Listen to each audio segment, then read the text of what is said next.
Nous avons vu ce matin les origines de la fondation de l'UEF, les années 30, la résistance, et comment l'UEF a été fondée à Paris en décembre 1946. Décembre 1946, on était encore en pleine reconstruction, il y avait encore des tickets de rationnement, c'était compliqué de se déplacer, et ça a été un hiver particulièrement froid également, donc c'était une période encore difficile en Europe. Et pourtant, cette réunion est partie un mouvement, le mouvement fédéraliste européen, avec des militants qui, pendant 70 ans, ont œuvré pour contribuer à s'approcher de ce qu'est le projet d'union fédérale que l'UEF souhaite. Et rapidement, on a plusieurs périodes. Pour se situer dans le temps, je vais vous faire une petite introduction sur les différentes étapes de l'histoire de cette organisation. D'abord, l'histoire de la fondation qu'on a vue ce matin. 1938, c'est Federal Union. 1946, c'est la fondation à Paris. C'est l'époque notamment du manifeste de Ventotene. Ventotene, c'est pas l'île que l'on voit, c'est l'île d'où on a pris la photo. L'île que l'on voit, c'est Santo Stefano. La seconde période, c'est la grande période des congrès fédéralistes, le congrès de Montreux, le congrès de La Haye, l'UEF a participé à son organisation, et la bataille de la communauté européenne de défense dont on a parlé ce matin. À l'époque, les présidents de l'UEF, c'est des personnalités comme Henri Bruxman ou Freinet. Et donc la bataille de la CED qui s'est terminée par un échec. Les fédéralistes ont réfléchi à comment ils allaient réagir à cet échec et ont cherché de nouvelles formes d'action pour mobiliser autour de l'idée d'Europe fédérale. Et c'est l'époque où il y a eu le Congrès du peuple européen qui a été une grande campagne populaire. C'est aussi l'époque où il y a eu la division des fédéralistes, puisque face à cette stratégie de campagne d'appel à un peuple européen et en parallèle à la création des communautés européennes, les différents mouvements fédéralistes n'avaient pas la même vision et se sont divisés, une division qui a duré 10 ans. Pendant cette période-là, il y avait quand même des campagnes et des actions communes, et surtout, il y a un thème qui a rapproché les fédéralistes, c'était l'élection du Parlement européen au suffrage universel. Et donc, ça a été la grande mobilisation, et la décision a été prise en 1974 d'élire ce Parlement. 1974, c'est aussi, en même temps, on a fait l'élection du Parlement européen au suffrage universel et on a créé le Conseil européen exactement au même moment. Donc à chaque fois, il y a eu un mouvement vers le fédéralisme, un mouvement vers l'intergouvernementalisme dans ce processus de construction européenne institutionnelle. Et 1974, ça a été une grande victoire pour les fédéralistes qui ont eu cette campagne qui a eu un succès. La période suivante a été centrée sur des événements comme le traité Spinelli et l'acte unique. Ici, on voit une image de Mario Albertini, qui était un des présidents de l'UEF et qui a longtemps été président du mouvement fédéraliste européen en Italie, lors de la manifestation de Milan en 1985, où il y avait eu 100 000 personnes sur la place de la cathédrale à Milan. Cette période, elle a abouti aussi à une deuxième thématique que les fédéralistes européens mettaient en avant, qui était la monnaie unique que l'on a obtenue en 1999. Qu'on a obtenu avec Maastricht et qui est entré en vigueur en 1999. Sachant qu'entre-temps, entre Maastricht et la mise en œuvre de la monnaie, les fédéralistes sont restés mobilisés pour s'assurer que ça allait bien se faire, parce qu'il y avait quand même beaucoup de monde qui n'y croyait pas. Et la période suivante, et nous y sommes encore aujourd'hui, c'est la tentative de faire, on a le Parlement élu, on a la monnaie européenne, et maintenant il faut une constitution, un gouvernement européen, et donc c'est la thématique que l'on défend depuis. Et on a presque réussi en 2004-2005, enfin presque, c'est pas totalement une constitution fédérale, mais il y avait déjà cette thématique constitutionnelle dans le débat, et donc cet objectif, il se poursuit encore aujourd'hui. C'est à partir de tous les éléments de fédéralisme qu'on a déjà, faire le saut symbolique vers la fédération européenne. Donc je vais commencer par vous présenter quels ont été les obstacles qu'ont rencontrés les fédéralistes au cours de ces années, de ces 70 ans. quels ont été aussi les clivages entre les fédéralistes, donc tout ce qu'ils ont dû surmonter, enfin, nous avons dû surmonter pour aboutir aux réussites qu'ils ont obtenues. Alors, on part de la période de la reconstruction, l'après-guerre, une Europe en ruine, où la plupart des ponts étaient détruits dans le centre de l'Europe, avec des millions, des dizaines de millions de personnes déplacées. On a des images des actualités de l'époque où les gens, lors des législatives de 1946, votent au milieu de ruines, et du rationnement, des transports, des voies ferrées qui ne fonctionnent pas. Et la grande priorité pour tout le monde à cette époque, c'est essayer de revenir à des conditions de vie normales. Donc, naturellement, cette situation, cette Europe année zéro, est un contexte qui va favoriser l'essor du mouvement pro-européen et fédéraliste. En même temps, cette reconstruction, elle va se faire sur la base des États nationaux. La préoccupation de beaucoup de monde à l'époque, c'est reconstruire ce qu'on avait avant, une stabilité que représentaient les États nationaux. Et donc, c'est au cours de cette période, ça a été aussi une difficulté de montrer qu'il y avait une alternative. Autre obstacle, pas en Allemagne peut-être, mais le sentiment anti-allemand, dans tous les pays qui avaient été occupés, envahis, il y a une vraie méfiance envers l'Allemagne pendant l'après-guerre.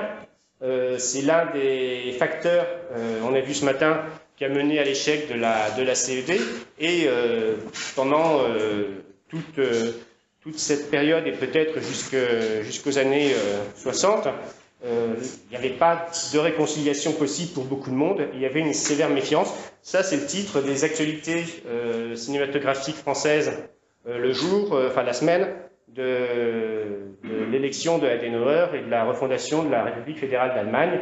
Et donc, on s'inquiète de la reconstitution de cet État et de ce qui peut en advenir.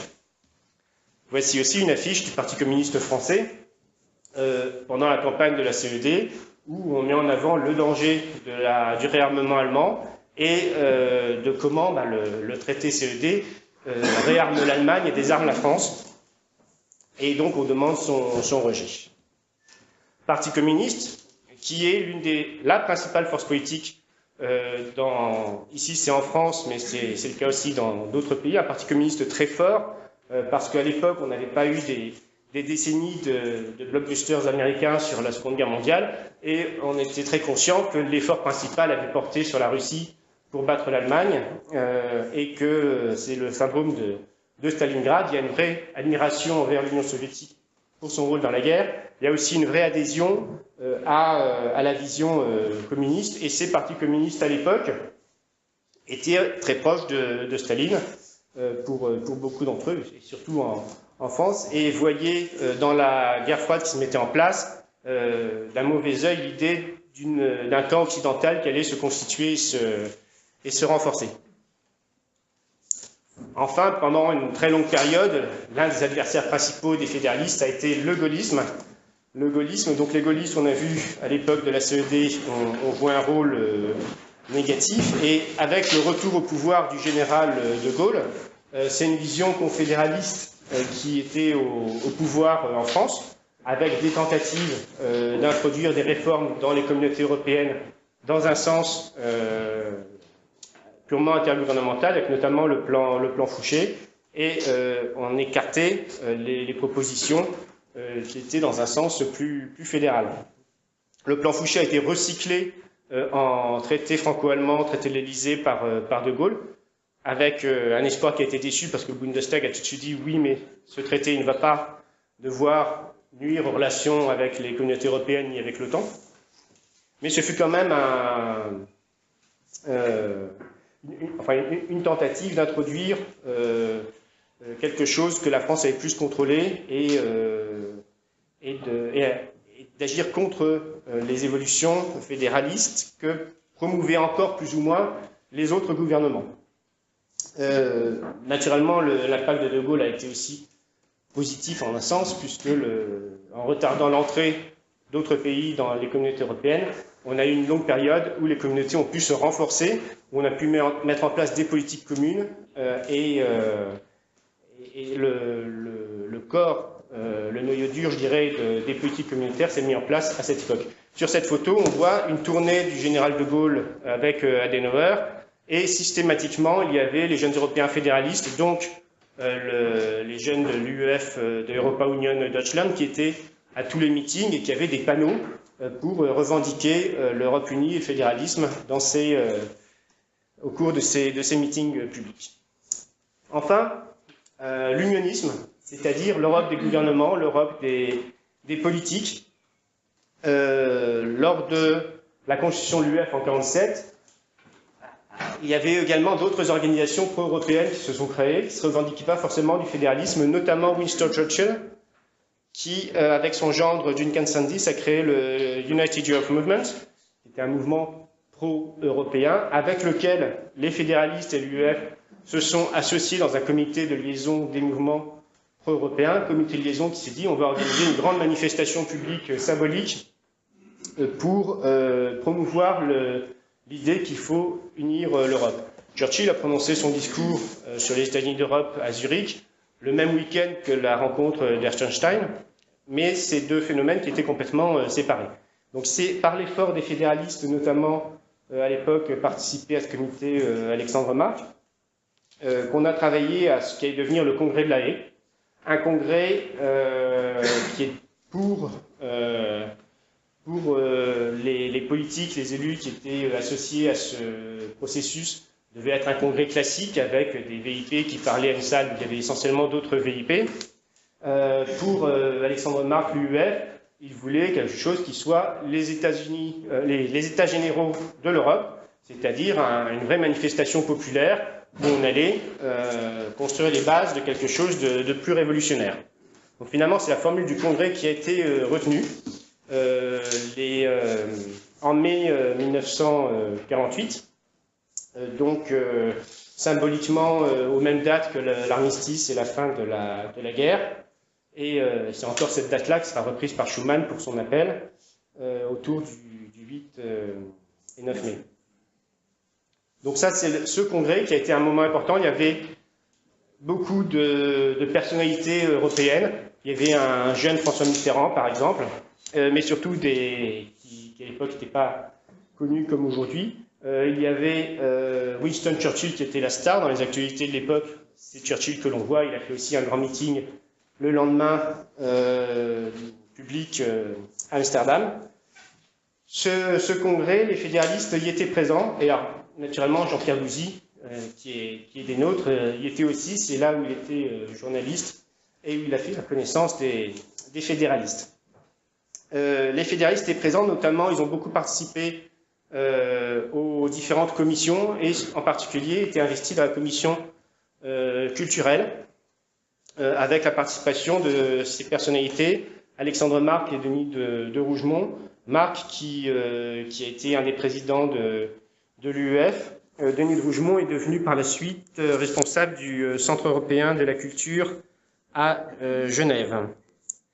Alors, ils ont, dans ce congrès, participé à la définition du message final, qui était un message aux Européens, où ils ont réussi à faire passer un certain nombre d'idées qui étaient celles portées par les fédéralistes, mais globalement, il y avait un sentiment d'euphorie, une sorte d'ambiance de nuit du 4 août dans ce congrès, d'après les différents témoignages, mais aussi un petit peu de frustration pour les plus fédéralistes.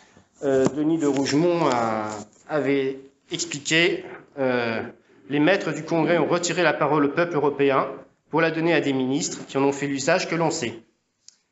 Donc, toujours cette scission, ce décalage entre des fédéralistes qui veulent vraiment construire un peuple européen, avoir une démarche du bas vers le haut et faire émerger une Europe fédérale, et des personnalités issues plus de l'establishment qui veulent construire quelque chose, une sorte d'États-Unis d'Europe, mais pas forcément avec une vision politique bien définie. Dans le message aux Européens, il y a notamment l'élimination des restrictions à l'échange de marchandises, la convertibilité des monnaies, il y a une Assemblée européenne élue au suffrage universel, une Europe unie ouverte à l'Allemagne, ce qui méritait d'être dit à l'époque, ce n'était pas une évidence, l'adoption d'une charte des droits fondamentaux, la création d'une Cour suprême et la création d'un centre européen de l'enfance, de la jeunesse et de la culture. Tout ce qui est listé ici, c'est des choses qui existent aujourd'hui. Donc ce congrès a quand même mené à des réalisations, notamment la première, et à l'époque les choses allaient très vite. Le congrès de La Haye, c'est mai 1948. On a décidé de créer le Conseil de l'Europe en mai 1949, et là c'est la session d'ouverture en août 1949. Au palais universitaire de Strasbourg, donc la première session du Conseil de l'Europe, donc la première assemblée européenne avec des représentants de 10 pays, dont le Royaume-Uni. Les fédéralistes étaient là, la ville était pavoisée avec ce drapeau qui tenait lieu, le drapeau commun aux fédéralistes, au mouvement européen et à d'autres organisations. Ce Conseil de l'Europe a rapidement montré qu'il allait avoir des limites et qu'il n'allait pas être l'endroit où allait se faire la fédération européenne. Pendant 2 ans, les fédéralistes ont fait du lobbying. Il y a Schuman qui a rencontré Freinet, Spinelli, voisins. Il y a Spaak qui était dans l'Assemblée qui soutenait des résolutions plutôt fédéralistes. Et au bout de ces 2 ans, enfin fin 51, il y a Spaak qui démissionne de la présidence de l'Assemblée et il y a le constat que la Fédération européenne ne va pas se faire par le Conseil de l'Europe. Du Congrès de La Haye sont sorties d'autres institutions, sont sortis le mouvement européen qui a été fondé en 1949, animé notamment par Churchill. Les fédéralistes en font partie, l'UEF est fondateur du mouvement européen, mais décide de conserver leur autonomie. A été fondé aussi le Centre européen de la culture, donc c'est Rougemont qui était en charge de celui-ci, et le Collège d'Europe à Bruges, qui a été dirigé par Henry Bruxman, donc également quelqu'un de l'UEF, pendant assez longtemps. Les fédéralistes face à eux-mêmes,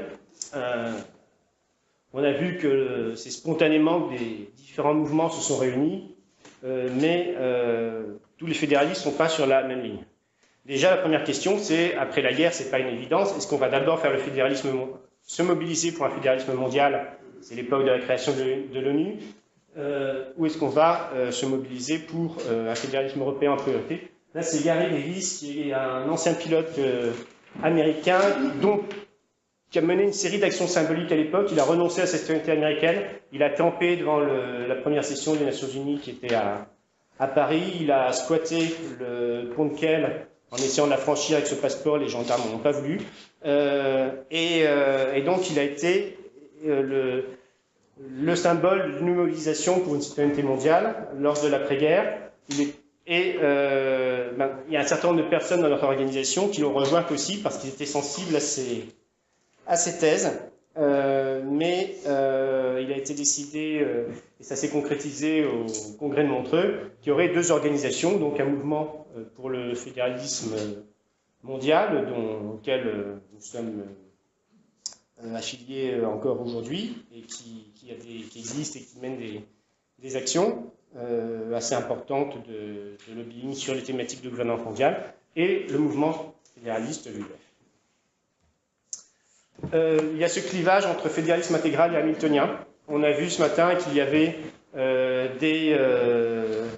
autour d'Alexandre Marc l'idée d'un fédéralisme qui soit plus une force révolutionnaire, qui propose une vision globale de la société, un projet avec des idées comme le revenu minimum garanti ou une certaine forme de corporatisme. C'est toute une philosophie politique complète, c'est pour ça qu'on appelle ça aussi le fédéralisme global. On va parler de tous les sujets de société, et il s'inspire un peu de Proudhon, donc on a Pierre-Joseph Proudhon ici, et Hamilton, de l'autre côté, l'un des pères fondateurs des États-Unis, la vision de ceux au sein du mouvement fédéraliste qui veulent avant tout promouvoir une vision institutionnelle. On va construire des institutions européennes, il y aura une assemblée, et c'est dans cette assemblée on va décider des orientations politiques. Donc on se concentre uniquement sur construire des outils d'une démocratie, un État européen, mais on ne se préoccupe pas des questions sociales et économiques. Et enfin, il y a la question de l'autonomie des fédéralistes, c'est-à-dire quelle est la relation entre les organisations fédéralistes et le reste du monde politique. Donc Mario Albertini était le dirigeant d'un courant qui s'appelait Autonomie fédéraliste, et il était hostile au fait qu'il y ait une proximité ou des accointances avec les partis notamment, sachant que de son côté, Spinelli, qui à un moment, après le Congrès du peuple européen, est allé agir en dehors de l'organisation, lui s'est fait élire, il est devenu commissaire, il était totalement intégré dans le monde politique pour y porter son projet fédéraliste, alors qu'Albertini développait une organisation qui était une organisation de militants et qui était le plus possible autonome. Ces visions, elles se sont confrontées lors d'un congrès en 64. Donc c'était pendant la scission, donc il n'y avait pas toutes les sections, enfin, il n'y avait pas le Europa Union Deutschland notamment, mais il y avait des Français, des Belges, des Italiens. Il y avait trois courants qui se sont affrontés lors de ce congrès avec trois motions. La motion Riflé qui était sur la ligne du fédéralisme intégral qui a été majoritaire, celle d'Albertini sur la ligne d'autonomie qui a été minoritaire, ils n'étaient pas contents, ils ont quitté la salle, et une troisième motion qui souhaitait la transformation en parti politique. Ensuite, en même temps plutôt, on a ce dernier clivage qui a été le plus sévère entre les fédéralistes, c'est la scission entre le mouvement fédéraliste européen supranational et Action européenne fédéraliste. Donc là, on a la vision de quelqu'un du mouvement fédéraliste français, la Fédération, qui était affiliée à Action européenne fédéraliste, qui considère que le MFE, la ligne Spinelli, c'est une vision révolutionnaire, que c'est illusoire et qu'il faut avoir une vision plus pragmatique. Le clivage se fait sur la critique des traités de Rome, du côté du MFE supranational, alors que l'Action européenne fédéraliste se situe en soutien des traités de Rome, pense que les traités de Rome vont être le moyen d'aboutir à la fédération européenne, alors que pour Spinelli, les traités de Rome, c'est une escroquerie, et qu'il faut agir autrement sans passer par un mini-traité intergouvernemental. Il faut vraiment quelque chose qui vienne du peuple. Donc il y a une posture d'opposition. Et il y a la stratégie du Congrès du peuple européen. L'idée, c'est d'élire une assemblée constitutionnelle symbolique par des élections primaires militantes. Donc on va dans les rues et on va monter des stands où les gens vont pouvoir voter pour des délégués qui se réunissent et qui font un projet de constitution européenne, avec l'espoir que le mouvement prenne assez d'ampleur pour entraîner les politiques derrière et aboutir au fédéralisme. Alors que de l'autre côté, on se dit que c'est une stratégie illusoire et on va promouvoir l'Europe communautaire et promouvoir du changement au sein de cette Europe communautaire.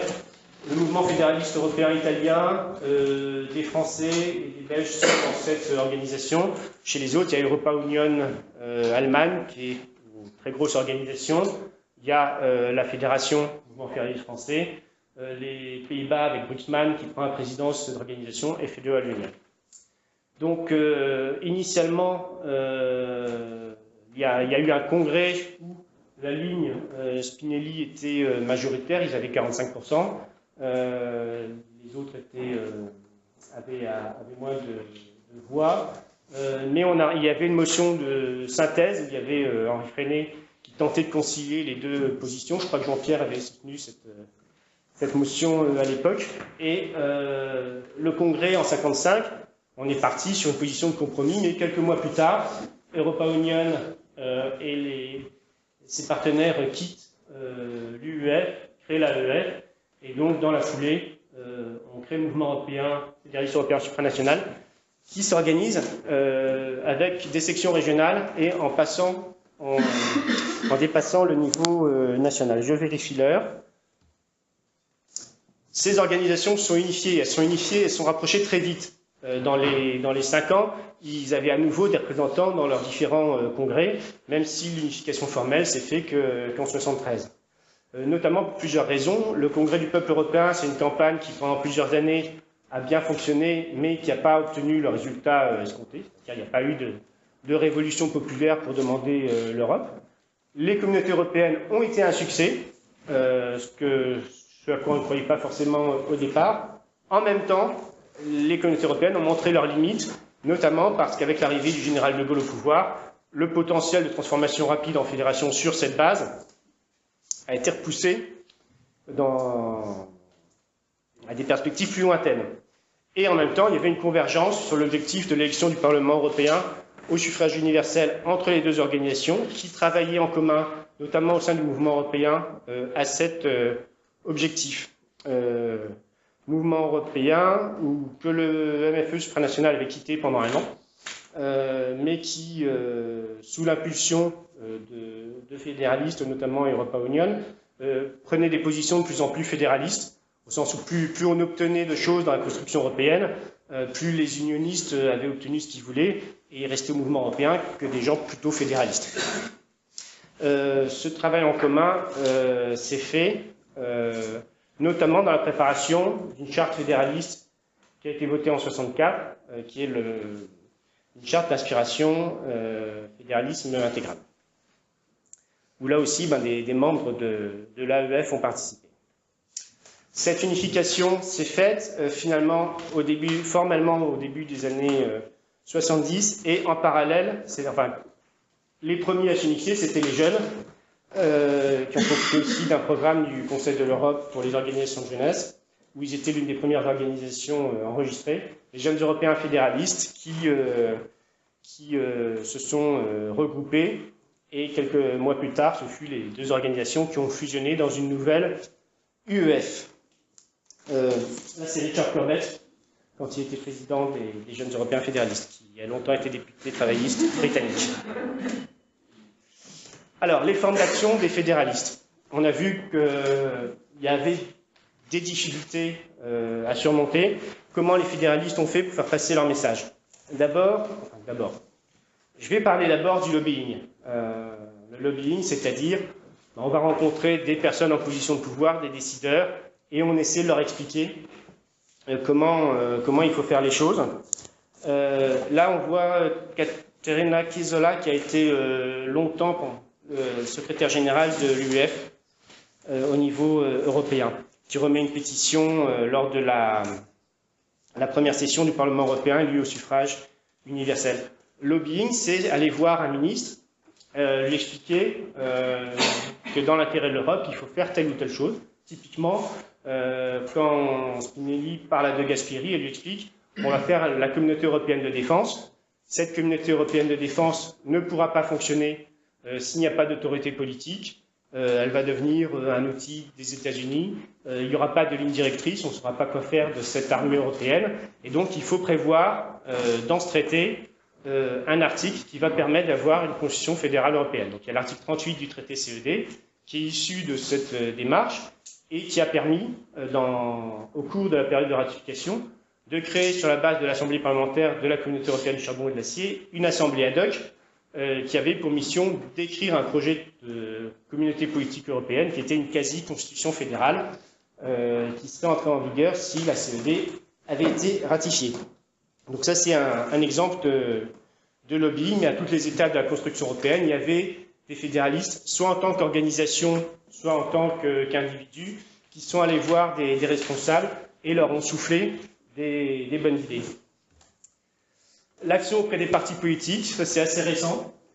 C'était la campagne Who is your candidate, qui était le précurseur des Spitzenkandidaten, c'est-à-dire on demandait aux partis politiques européens de désigner un chef de file pour les élections au Parlement européen pour la présidence de la Commission, afin que la présidence de la Commission soit perçue comme étant issue du vote des citoyens.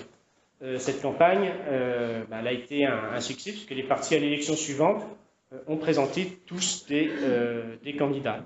Donc l'action auprès des partis, c'est aussi une autre forme d'action que les fédéralistes entreprennent, sachant que dans certains pays, notamment en Allemagne, l'Union européenne des fédéralistes est proche, ou a longtemps été proche des partis politiques, et que beaucoup d'adhérents d'Europa Union viennent des partis. L'action auprès des élus, c'est lié, c'est les élus, donc là notamment au sein du Parlement européen, et il y a le fait qu'il y a des élus au sein de l'UEF, et que l'UEF parle aux élus, c'est le groupe Spinelli aujourd'hui, Et c'est au début des années 80, l'action qu'a entrepris Spinelli, alors qui était plus actif à l'UEF, mais qui en restait proche.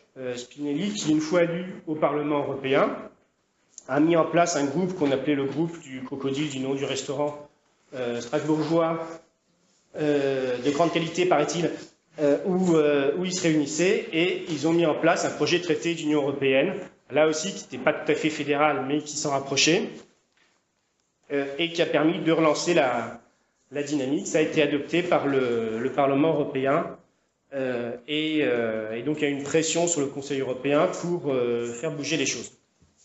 Donc,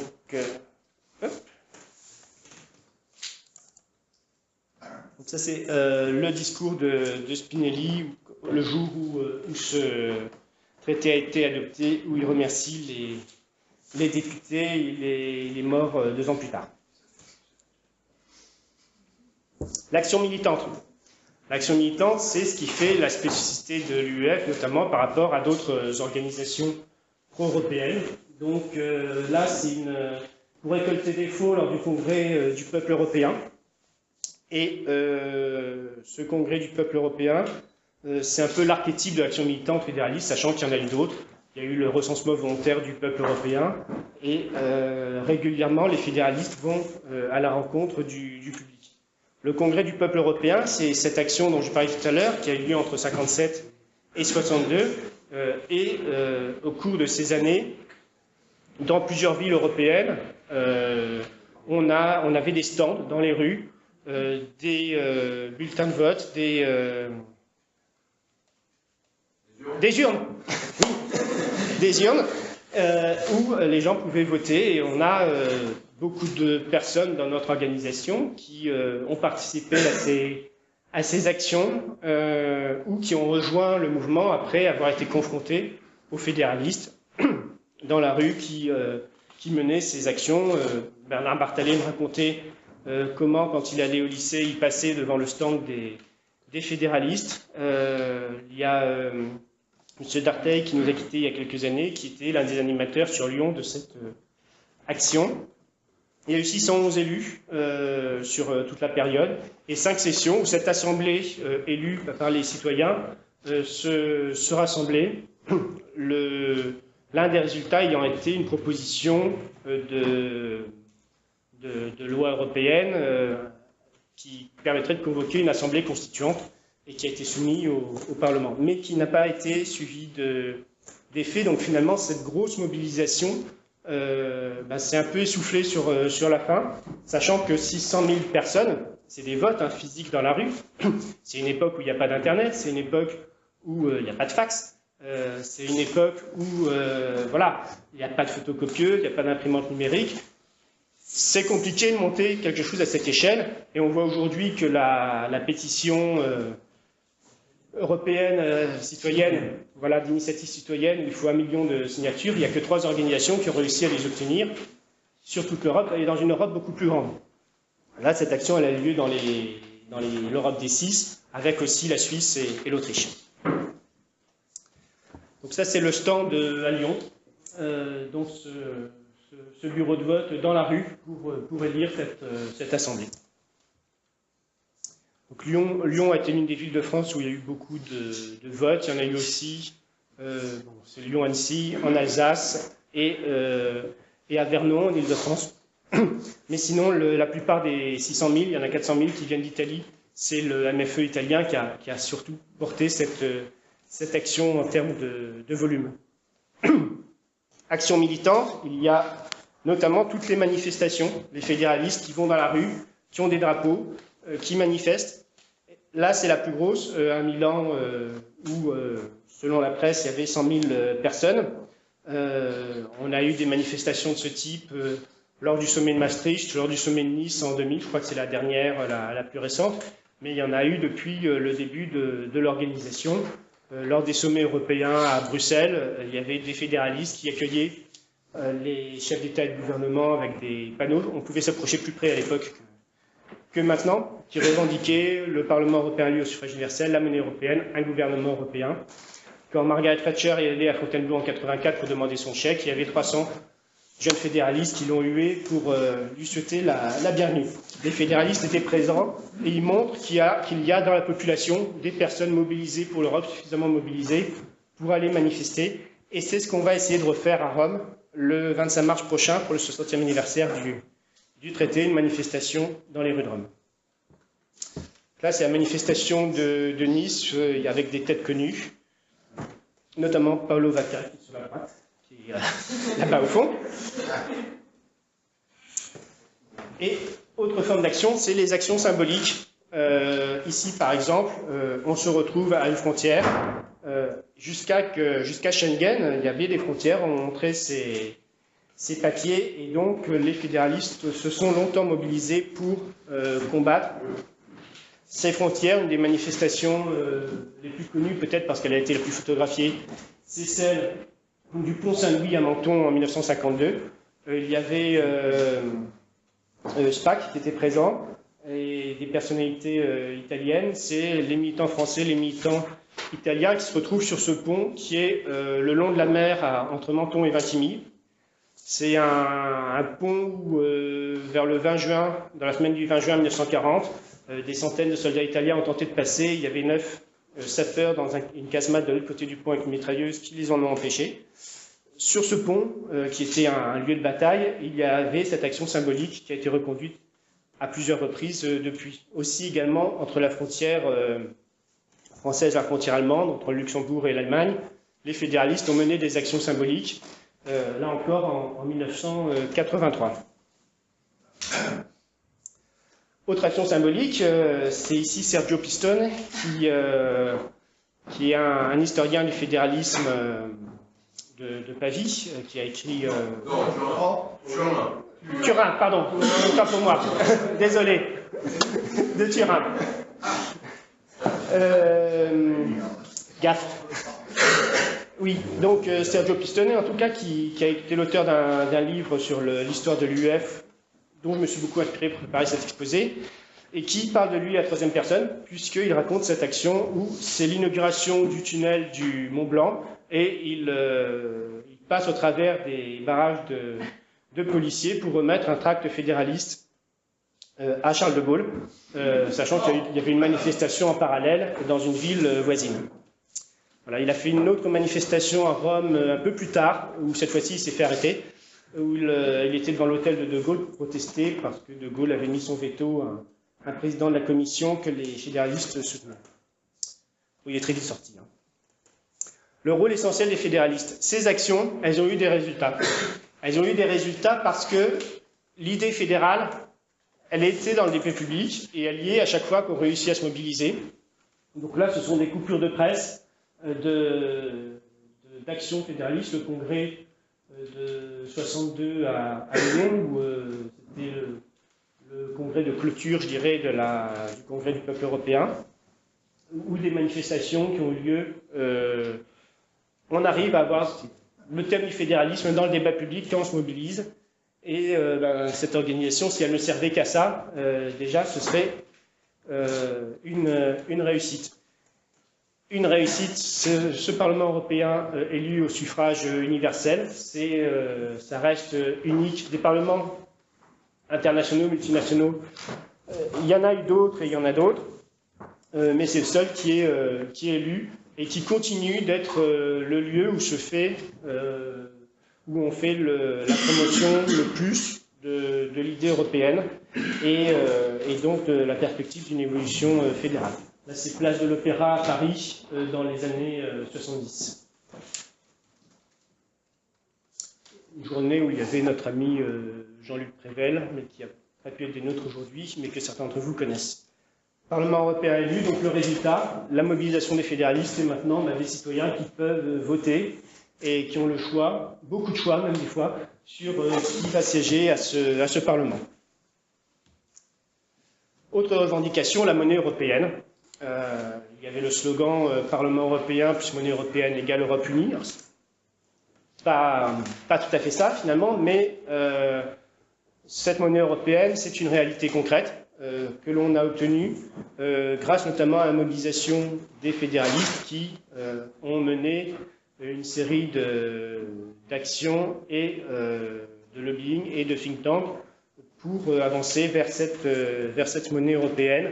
On a plusieurs membres de l'UEF France éminents qui à l'époque avaient participé à des commissions pour faire des propositions sur comment avancer concrètement vers la monnaie européenne. Cette monnaie européenne, elle existe aujourd'hui et elle est, je dirais, l'une des réussites les plus fortes de la construction européenne qu'on utilise au quotidien.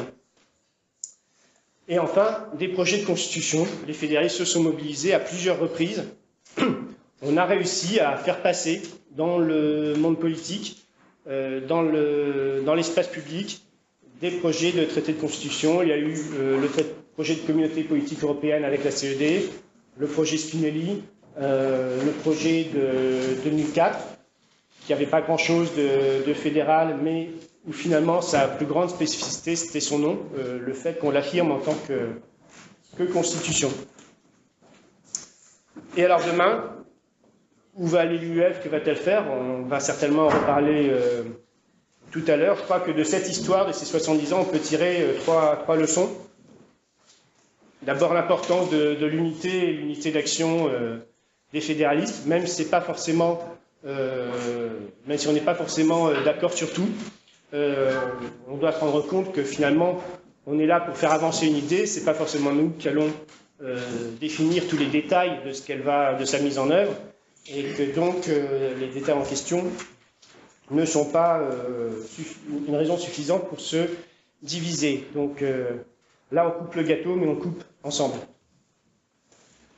Les idées, le monde des idées, c'est le combat pour l'Europe, et pour l'Europe fédérale, c'est un combat culturel. C'est un combat qui nécessite de ne jamais abandonner, aux côtés de l'aspect militant, la réflexion. Et une des forces du mouvement fédéraliste, c'est les manifestes, c'est les ouvrages, les articles, les réflexions des intellectuels qui étaient dans le mouvement et qui ont fait avancer des thématiques, qui ont démontré qu'on pouvait arriver à ces résultats, que c'était pas seulement une utopie, mais quelque chose qu'on pouvait vraiment réaliser. Donc la participation au débat d'idées est essentielle. Et le troisième point, c'est l'évolution.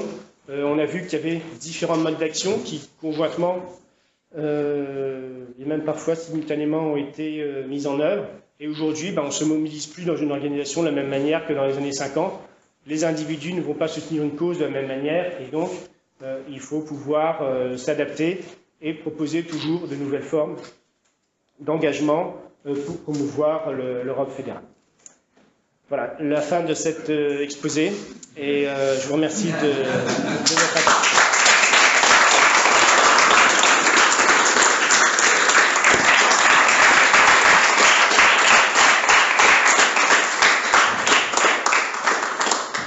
Chloé, on a le temps pour des questions?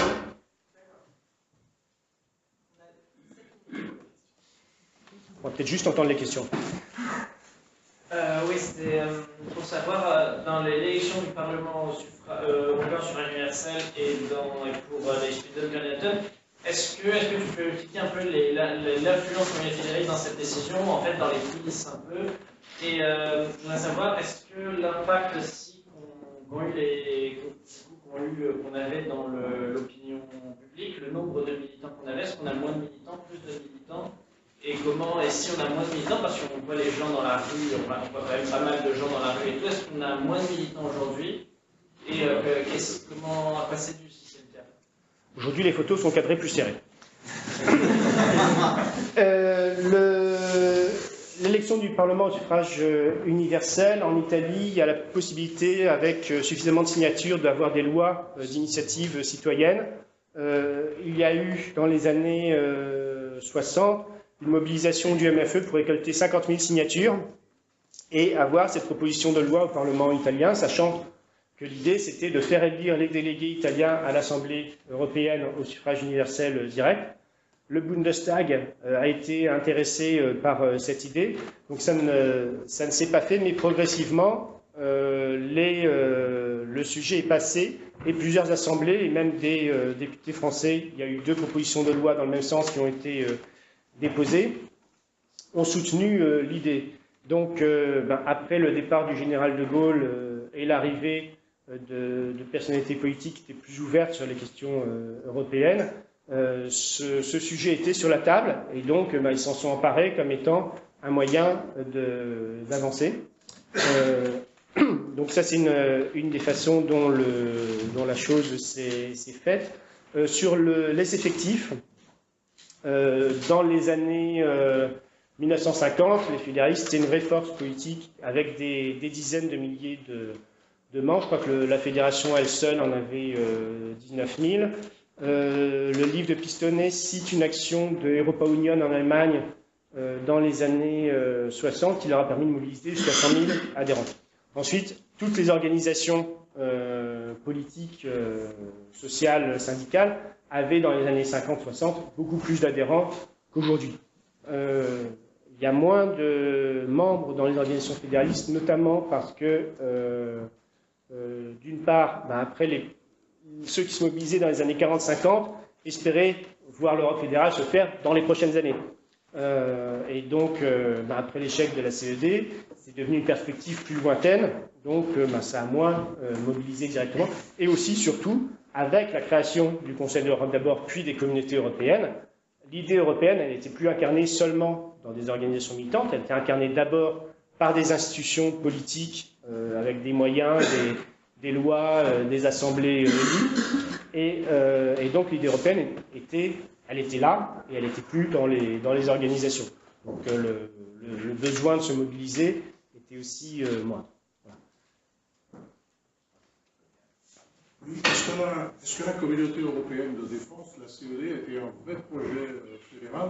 Et s'il avait été adopté, effectivement, est-ce qu'on aurait avancé beaucoup plus vite? Ou est-ce que ça aurait été aussi un facteur qui se serait bloqué peut-être au bout de quelques temps? Est-ce qu'on peut développer là-dessus? Parce que maintenant, ça devient d'actualité, la communauté européenne de défense. La CED en Allemagne était, la CED elle-même était un simple traité de défense avec une armée européenne au sens où, pour éviter d'avoir une armée allemande, on s'est dit, on va être malin, on va faire des divisions. Donc il n'y avait plus d'armée française, d'armée allemande, il y avait des divisions allemandes et des divisions françaises dans une armée européenne. Mais il y avait cet article justement qui proposait qu'on puisse définir une communauté fédérale ou confédérale, c'était écrit comme ça, et l'Assemblée ad hoc qui s'est réunie a fait des travaux et a préparé un projet de traité qui est disponible quelque part en ligne, qui était un traité quasi fédéral inspiré des mécanismes de la CECA, mais avec une autorité politique européenne indépendante et un Parlement qui exerçait le contrôle politique. Donc c'est certainement ce projet de communauté politique européenne qui était le plus proche de la fédération, de tous les textes qui sont sortis dans le débat depuis. Ensuite, ça a été aussi un facteur du rejet, puisque à ceux qui étaient anti-allemands, anti-américains, se sont ajoutés ceux qui voulaient la souveraineté, qui à la limite voulaient bien d'une armée européenne, mais ne voulaient certainement pas d'une fédération européenne.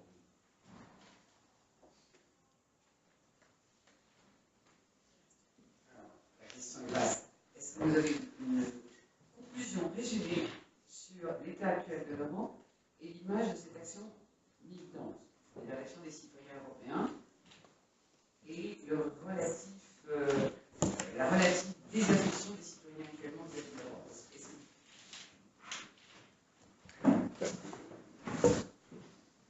Question est vaste. Je dirais que là, aujourd'hui, on a une Europe qui est incarnée par des institutions où domine la logique intergouvernementale. Plus encore que par le passé, c'est le Conseil européen qui a pris le pouvoir. C'est une sorte de coup d'État soft, je dirais, au sein des institutions communautaires. L'équilibre, où il y avait la Commission qui représentait l'intérêt général, le Parlement et le Conseil, est maintenant dans un grand déséquilibre. Et on n'a plus cette logique, on n'a plus de personnalités visibles qui portent un discours européen ou commun et une vision. Et donc, ça devient très difficile de permettre que les citoyens s'identifient à l'Europe dans ce contexte-là. Donc, et c'est là où le rôle des fédéralistes aujourd'hui me semble essentiel. C'est parce que nous sommes quelque part encore dans l'opposition par rapport à l'Europe institutionnelle et qu'on représente un courant d'idées qui est à la fois pro-européen et critique sur l'Europe intergouvernementale aujourd'hui qui incarne l'Europe aux yeux du public.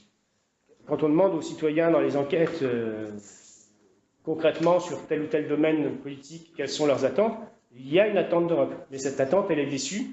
Et cette déception, elle est fondée aussi sur le fait que dans des traités comme Maastricht, il y a des promesses. On parle de défense européenne dans le traité de Maastricht, mais si on lit bien, c'est un texte qui dit que peut-être un jour on va discuter de faire des choses ensemble qui pourraient aboutir éventuellement à une défense européenne. Mais dans la campagne de Maastricht en 92, on a dit aux citoyens, on va faire la défense européenne. Et donc il y a ce décalage entre la promesse, les attentes, la promesse et le résultat qui crée la frustration. Donc on a atteint le temps imparti. Merci Valérie.